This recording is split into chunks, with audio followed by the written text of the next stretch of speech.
Now we're going to look at possible content of your statement in sexual orientation claims.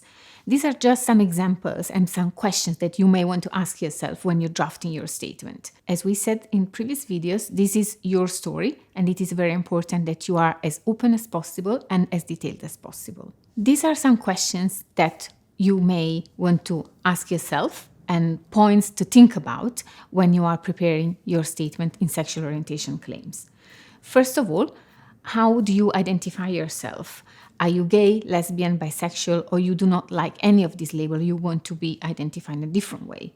This is important, and it has to be explained and described in your statement. In relation to problems in your country of origin, think about any difficulties you had in the past, if you had any problems, if you've ever been attacked, or if you experience any trauma or any problems. This has to be described in detail. It may be very difficult, so it's helpful for you perhaps to write it down in your own time and then give it to your lawyer. And your lawyer will ask you different questions, new questions, but you don't have to go through it from scratch for the first time with your solicitor, or even worse, at your interview with the Home Office. Think about times in your country of origin when you started feeling differently, when you started to feel attracted to people of your own sex and gender, and think about how old you were. Try and put dates if you can remember, and try to explain how you felt. Is there a first time when you remember being attracted to somebody?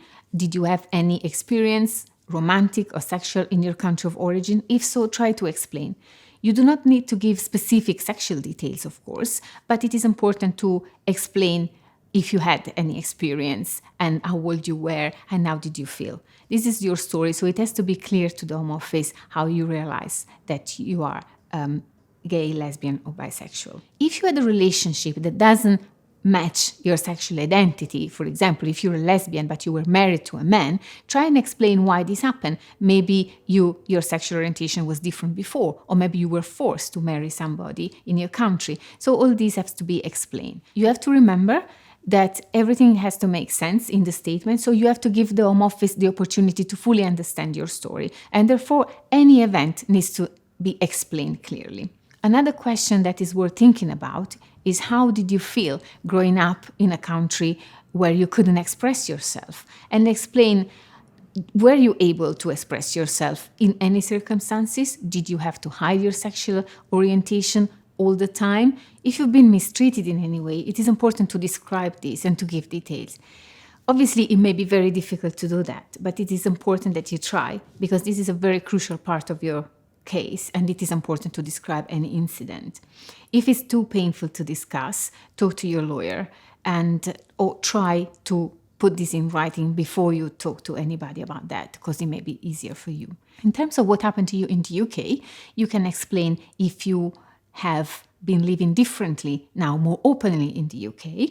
If you had any relationship, or if you have any relationship, you can discuss your experience here, what you are doing, if you're going out to places that are LGBT friendly, if you contact any organizations here to meet new people, etc. Finally, you need to think about what would happen to you if you went back. Because no matter what happened or didn't happen to you in the past in your country of origin, the main question to be answered is, what do I fear when I go back? So it is important that you describe your fear, what would happen, and explain why you fear that.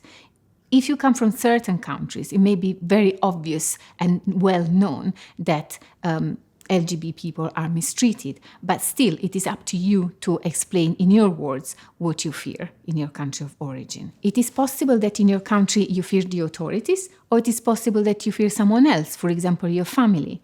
In this case, you need to think whether it would be possible for you to go somewhere else in your country, far from your family. Would you be okay living somewhere else? Because if so, you may not be entitled to international protection because you can go somewhere else in your country. Or would it be very difficult for you to live outside your home area in another area where you may not have any support? You need to think about it and discuss this in your statement. What would happen to you if you went back now that you've lived in the UK? Are you different now? Would you be able or willing to hide your sexual orientation back in your country? And why would you hide it? Because you fear persecution or because you're a private person? You need to explain all this and you need to discuss it in your statement.